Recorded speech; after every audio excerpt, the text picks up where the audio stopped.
मैं प्राची प्रवीण माहेश्वरी आप सभी को सादर प्रणाम करती हूँ। आज चर्चा का विषय रहेगा ससुराल पक्ष के सुख में क्यों कमी आती है, कौन सा भाव जो है ससुराल पक्ष के सुख के लिए कारक होता है और किस कारण से उसमें सुख में कमी आती है। उससे पहले कुछ लाइनें, विशेषकर ससुराल जो होता है वो वर हो या वधू दोनों के लिए बहुत ज़रूरी होता है, लेकिन चूंकि कन्या अपना घर छोड़ के आती है तो उसके मन में क्या व्यथा चल रही होती है वो इन पंक्तियों में है।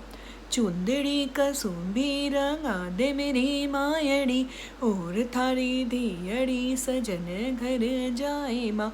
आज तक तो माए थारे आंगन में खेलती, रोमती विलोमती रूसती मचलती, रोमती विरोमती रूसती मचलती। परदेसी सुमटने सौंप दिनी कोयली, मन में उमंग लिए संग चली जाए माँ। चुंदड़ी कसुम्बी रंगा दे मेरी मायड़ी, ओढ़ थारी धियड़ी सजन घर जाए माँ।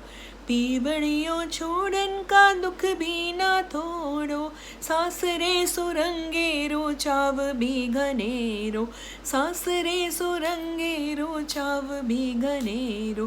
पीवड़ियों छोड़न का दुख भी ना थोड़ो, सासरे सुरंगेरो चाव भी घनेरो, सासरे सुरंगेरो चाव भी घनेरो।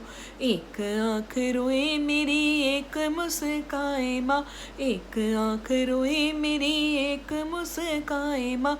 मन में उमंग लिए संग चली जाऊँ मैं। चुंदड़ी कसुम्बी रंगा दे मेरी मायड़ी, ओढ़ थारी धियड़ी सजन घर जाए माँ। मैं एक नया उद्देश्य लेकर मैंने ये चीज़ शुरू की है कि मैं किसी भी नवग्रह के बारे में या कोई भी चीज़ बताने का प्रयास करूं तो उससे जुड़ी कुछ पंक्तियां आपको सुनाऊं। उम्मीद है आपको मेरा ये प्रयास अच्छा लग रहा होगा। अगर अच्छा लगे तो प्लीज़ कमेंट बॉक्स में कमेंट करके मेरा उत्साहवर्धन करें। अब बात करते हैं कि कौन सा पक्ष ऐसा होता है कुंडली में जो ससुराल पक्ष के लिए बहुत ज़रूरी होता है। सबसे पहले तो सप्तम भाव जो कि विवाह का कारक होता है, इसका शुभ होना। इसके बाद आता है आपका 8वां भाव और इसके बाद आता है 10वां भाव।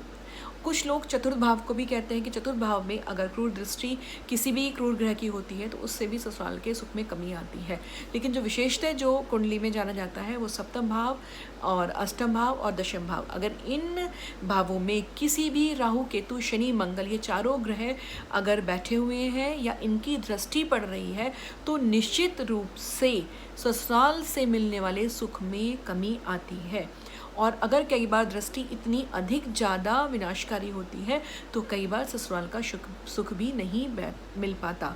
तो अगर आपकी कुंडली में इस तरह के भाव, इन भावों में चतुर्थ और इसके बाद सप्तम, अष्टम और दशम, इन भावों में अगर राहु केतु शनि मंगल ग्रह विराजित है तो कृपया अपनी कुंडली का आकलन किसी अच्छी ज्योतिष से कराएं और इन ग्रहों से संबंधित उपाय करें।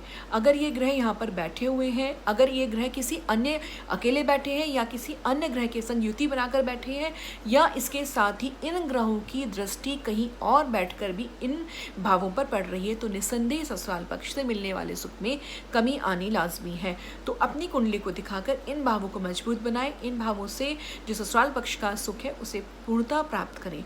तो इसी उम्मीद के संग कि अगर आज की जानकारी आपको अच्छी लगी हो तो कृपया किसी योग्य ज्योतिषाचार्य से अपनी कुंडली जरूर दिखाएं, अपने बच्चों की कुंडली दिखाएं और ससुराल पक्ष को मजबूती प्रदान करें ताकि ससुराल का सुख भरपूर आपको प्राप्त हो या आपके बच्चों को प्राप्त हो, आपके अपनों को प्राप्त हो। तो मैं प्राची प्रवीण माहेश्वरी जर्नलिस्ट आप सभी को सादर प्रणाम करती हूँ और इसके संग ही आपसे एक विनम्र निवेदन करती हूँ कि अगर मेरी ये वीडियो आपको अच्छी लगती हो तो कृपया मेरे चैनल को सब्सक्राइब करें, लाइक करें, कमेंट करें और मेरी वीडियो को आगे बढ़ाएं।